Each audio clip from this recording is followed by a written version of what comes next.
Pemirsa, niat nagih utang beli sabu, warga Macan Kumbang Plembang tewas bersimbah darah sesudah dituja oleh kawannya sehingga mengalami luka di punggung. Polisi berhasil ngaman ke pelaku di rumahnya. Anggota unit reskrim Polsek Ilir Barat 1 Plembang berhasil ngaman ke Sanjaya, tukang tampel ban yang bunuh kawannya bernama Raji Pandri di kawasan Wahitam, Jalan Kapten Anwar Arsad, Siring Agung. Sesudah menjalani pemeriksaan polisi, ternyata motifnya gara-gara utang narkoba yang belum dibayar.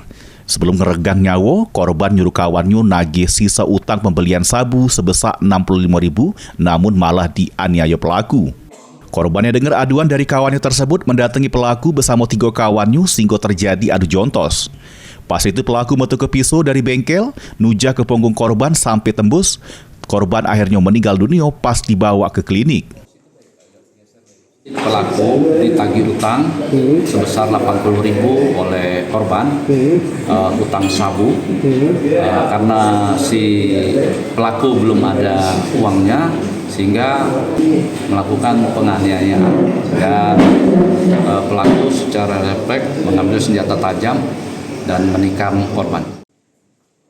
Akibat perbuatannya, tersangka dijeblos ke sel tahanan Mapolsek Ilir Barat 1 Plembang.